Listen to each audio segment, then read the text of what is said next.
Hello दोस्तों, nursing wifi channel में आपका फिर से एक बार स्वागत है। दोस्तों, आज की इस वीडियो में हम ESIC 2004 का क्वेश्चन पेपर डिस्कस करने वाले हैं।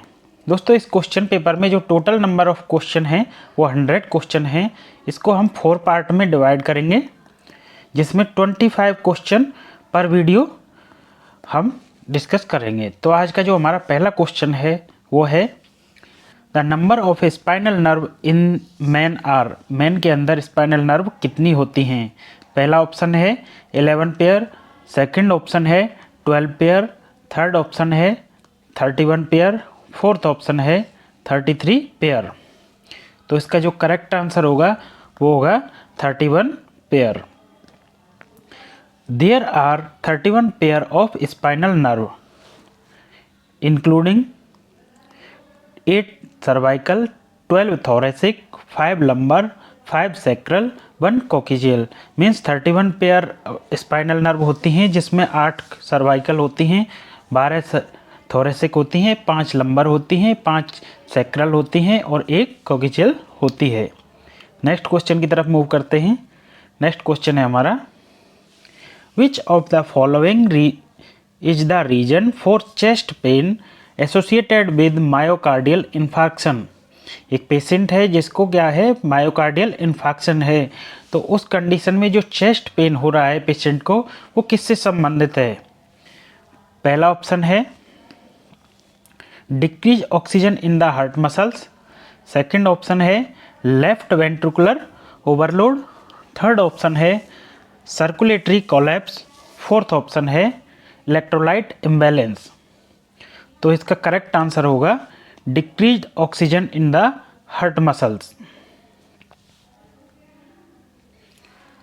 The chest pain associated with the myocardial infarction is due to decrease oxygen in the heart muscles. Next question की तरफ मूव करते हैं। नेक्स्ट क्वेश्चन है हमारा, in a patient receiving peritoneal dialysis. एक पेशेंट है जिसको क्या रिसीव कर रहा है, पेरिटोनियल डायलिसिस हो रहा है उसको। Which of the following sign indicate peritonitis. इनमें से दिए गए साइन में से कौन सा साइन है जो इंडिकेट करता है पेरिटोनाइटिस को? पहला ऑप्शन है swelling in the legs, second option है redness at catheter insertion site, third option है poor drainage of dialysis fluid, fourth option है क्लाउडी डायलिसिस फ्लूइड। तो इसका जो करेक्ट आंसर होगा वो होगा cloudy dialysis fluid.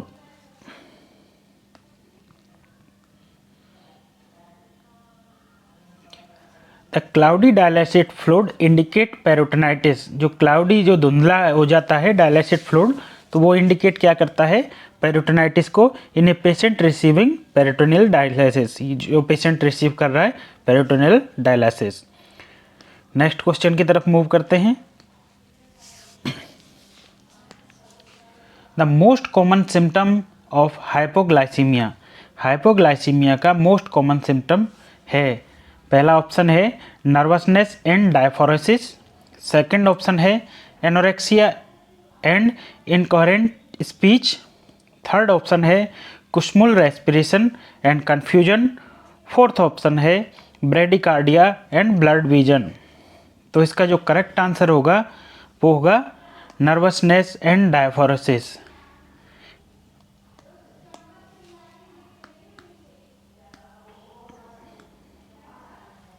Nervousness and diaphoresis are classic symptom of hypoglycaemia.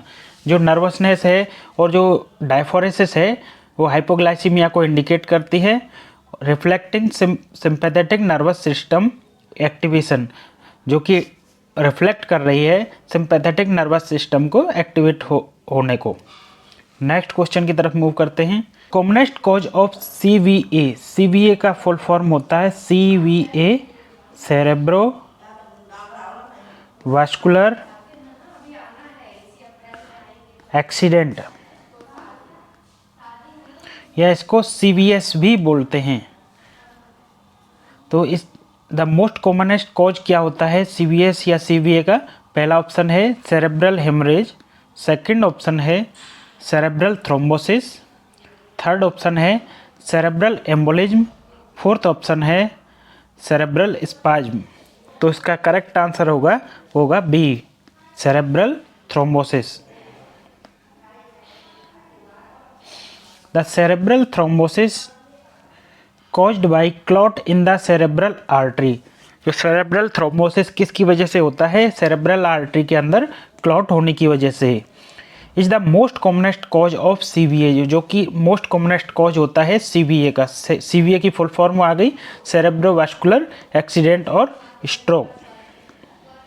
Next question की तरफ मूव करते हैं। नेक्स्ट क्वेश्चन है हमारा, the male sex hormone is called. Male sex hormone किसको कहा जाता है?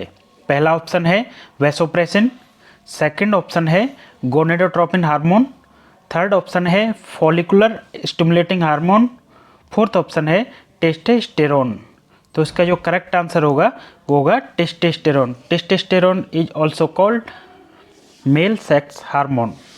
The testosterone is the primary male sex hormone which is responsible for the development of male reproductive tissue and characteristics। Testosterone होता है जो mail का primary sex hormone होता है, जो कि मेल के अंदर जो कैरेक्टरिस्टिक्स है और रिप्रोडक्टिव टिश्यू हैं उनका डेवलपमेंट होने के लिए रेस्पॉन्सिबल होता है। नेक्स्ट क्वेश्चन की तरफ मूव करते हैं। नेक्स्ट क्वेश्चन है हमारा, position most suited for unconscious patient. एक अनकॉन्शियस पेशेंट है, उसके लिए मोस्ट सूटेबल पोजीशन कौन सी होती है? पहला ऑप्शन है फाउलर पोजीशन, सेकंड ऑप्शन है प्रोन पोजीशन, थर्ड ऑप्शन है सुपाइन पोजीशन, फोर्थ ऑप्शन है सेमी प्रोन पोजीशन। तो इसका जो करेक्ट आंसर होगा वो होगा supine position. The supine position is the most suited for the unconscious patient। Next question की तरफ मूव करते हैं। नेक्स्ट क्वेश्चन है हमारा, miss Leela has placenta previa. एक पेशेंट है जिसका नाम है लीला और उसको क्या है? प्लासेंटा प्रीविया है। The most likely symptom she will present. अब उस कंडीशन में उनको मोस्ट लाइकली सिम्टम क्या होगा? तो इसमें सीधा क्लियर ये पूछ रहा है कि प्लासेंटा प्रीविया के अंदर जो मोस्टली जो सिम्टम होता है वो कौन सा होता है? पहला ऑप्शन है पेनलेस ब्लीडिंग, सेकंड ऑप्शन है a board like abdomen, third option है intermittent pain and with spotting, fourth option है a dull pain in the lower abdomen. तो प्लासेंटा प्रीविया के अंदर क्या होता है? पेनलेस ब्लीडिंग होती है। तो इसका करेक्ट आंसर होगा पेनलेस ब्लीडिंग ए। यदि एब्रेप्टो प्लासेंटा होता तो पेनफुल ब्लीडिंग होता। The most likely symptom of placenta previa is painless bleeding. Next question की तरफ मूव करते हैं। Carbohydrate is stored in the liver as. Carbohydrate liver के अंदर किस फॉर्म में स्टोर होता है? पहला ऑप्शन है ग्लूकोज, सेकंड ऑप्शन है सुक्रोज, थर्ड ऑप्शन है ग्लाइकोजन, फोर्थ गैलेक्टोज। जो कार्बोहाइड्रेट लिवर के अंदर जो स्टोर होता है वो होता है हमारा ग्लाइकोजन की फॉर्म में। Carbohydrate is stored in the liver as glycogen. Next question की तरफ मूव करते हैं। नेक्स्ट क्वेश्चन है हमारा, sand bags are use to prevent. Sand bags जो कि रेत की थैली होती हैं उनको किसको प्रिवेंट करने के लिए यूज किया जाता है? किसकी रोकथाम के लिए यूज किया जाता है? पहला ऑप्शन है फुट ड्रॉप, सेकंड ऑप्शन है रिस्ट ड्रॉप, थर्ड ऑप्शन है internal rotation of thigh, fourth option all of the above. तो इसका जो करेक्ट आंसर होगा वो होगा ऑल ऑफ द एबव। जो सैंड बैग्स हैं वो यूज किए जाते हैं फुट ड्रॉप के लिए, रिस्ट ड्रॉप के लिए, इंटरनल रोटेशन ऑफ थाई, इन सब को प्रिवेंट करने के लिए यूज किए जाते हैं। नेक्स्ट क्वेश्चन की तरफ मूव करते हैं। हमारा 11th क्वेश्चन है, वैक्सीन एंड टॉक्सॉइड प्रोड्यूस्ड। जो वैक्सीन होती हैं या टॉक्सॉइड होते हैं वो क्या प्रोड्यूस करते हैं? पहला ऑप्शन है नेचुरल इम्यूनिटी, सेकंड ऑप्शन है एक्टिव इम्यूनिटी, थर्ड ऑप्शन है passive immunity, fourth option acquired immunity. तो इसका जो करेक्ट आंसर होगा वो होगा एक्टिव इम्यूनिटी।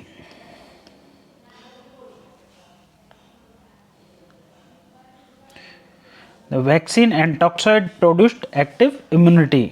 नेक्स्ट क्वेश्चन की तरफ मूव करते हैं। Which of the following test result is useful to assess liver function.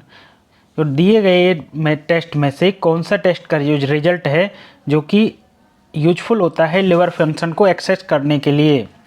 पहला ऑप्शन है glucose tolerance test GTT। Second option है creatinine clearance test CCT। Third option है सीरम ट्रांसएमिनेज। फोर्थ ऑप्शन है serum electrolytes. तो इसका जो correct answer होगा वो होगा C, सीरम ट्रांसएमिनेज।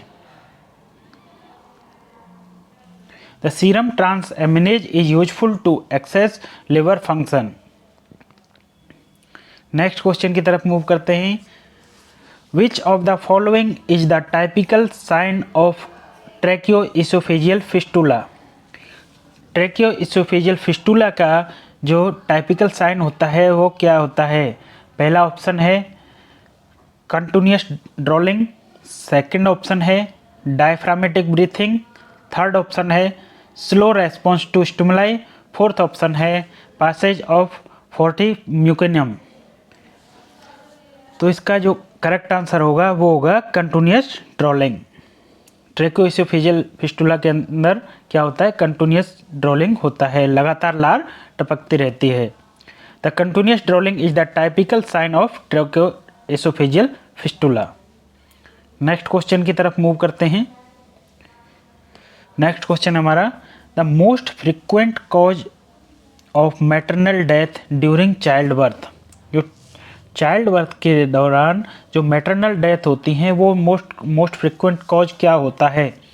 पहला ऑप्शन है सेप्सिस। सेकंड ऑप्शन है टॉक्सीमिया। थर्ड ऑप्शन है एस्फेक्सिया। फोर्थ ऑप्शन है haemorrhage.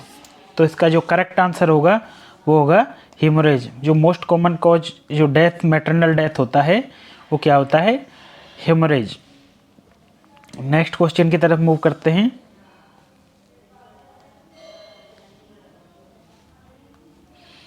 The largest gland in the human body. Human body के अंदर लार्जेस्ट ग्लैंड कौन सी होती है। मानव शरीर में सबसे बड़ी ग्रंथि है। पहला ऑप्शन है लिवर। सेकंड ऑप्शन है थायराइड। थर्ड ऑप्शन है पिट्यूटरी। फोर्थ ऑप्शन है पैनक्रियाज। तो इसका करेक्ट आंसर होगा liver. The liver is the largest gland in the human body performing numerous vital function including metabolism and detoxification। तो liver क्या होता है, लार्जेस्ट ग्लैंड होती है ह्यूमन बॉडी में जो कि वाइटल फंक्शन परफॉर्म करती है, जिसमें आपका मेटाबॉलिज्म है और डिटॉक्सिफिकेशन का काम करती है। नेक्स्ट क्वेश्चन की तरफ मूव करते हैं। नेक्स्ट क्वेश्चन है हमारा, in an under water seal drainage system. एक पेशेंट को क्या लगा हुआ है, under water seal drainage system लगा हुआ है। सीजेशन ऑफ फ्लूइड फ्लक्चुएशन, जिसके अंदर क्या होता है, क्या हो रहा है, फ्लूइड का जो फ्लक्चुएशन है वो बंद हो गया है। In the drainage tube generally means, अब इसका मतलब क्या होगा। पहला ऑप्शन है lungs has fully expanded. Second option है lungs has collapsed. Third option है mediastinal space has decrease. Fourth option chest tube is in the pleural space. तो इसका जो करेक्ट आंसर होगा वो होगा lungs has collapsed.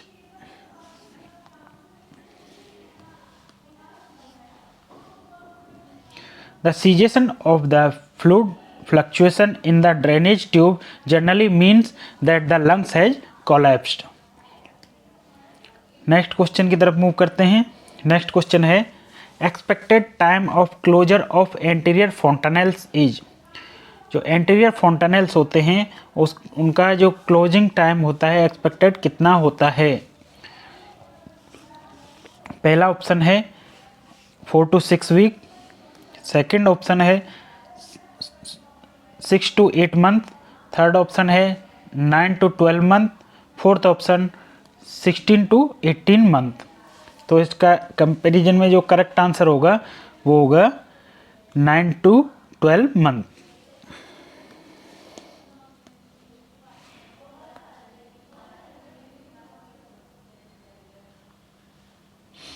Anterior fontanelles typically closed around 9 to 12 months of age. Next question है the unit of measure commonly used to describe effacement of the cervix।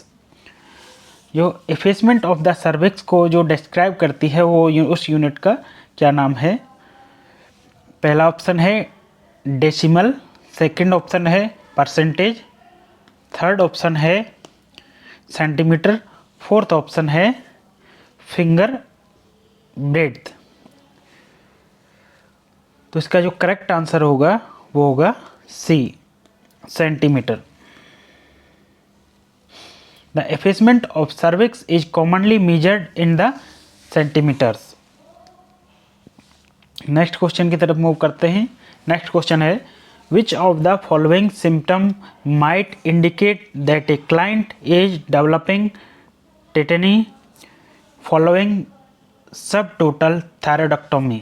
एक patient है जिसको क्या हुआ है, सबटोटल थायराइडोक्टोमी हुआ है, जिसकी वजह से उनको सिम्टम हो रहा है किस चीज़ का?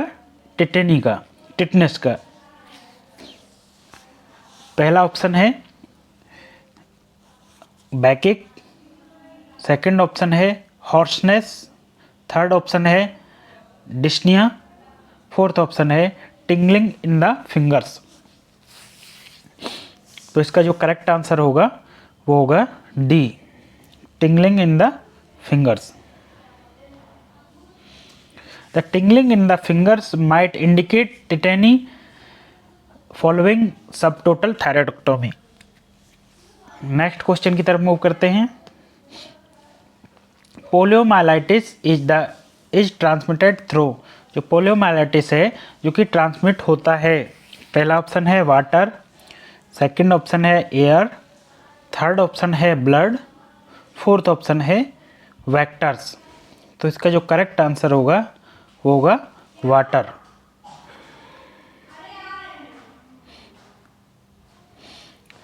The poliomyelitis is transmitted through the contaminated water. Next question की तरफ मूव करते हैं।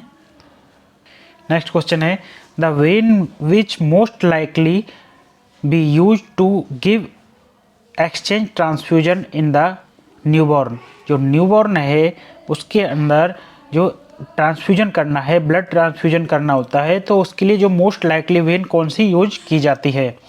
पहला ऑप्शन है जुगुलर वेन, सेकंड ऑप्शन है फीमोरल वेन, थर्ड ऑप्शन है टेम्पोरल वेन, फोर्थ ऑप्शन है अम्बलाइकल वेन। तो इसका जो करेक्ट आंसर होगा वो होगा अम्बलाइकल वेन। नेक्स्ट क्वेश्चन की तरफ मूव करते हैं। नेक्स्ट क्वेश्चन है the removal of gall bladder in man could lead to. Man के अंदर जो गाल ब्लैडर को रिमूव करने के बाद में क्या हो सकता है?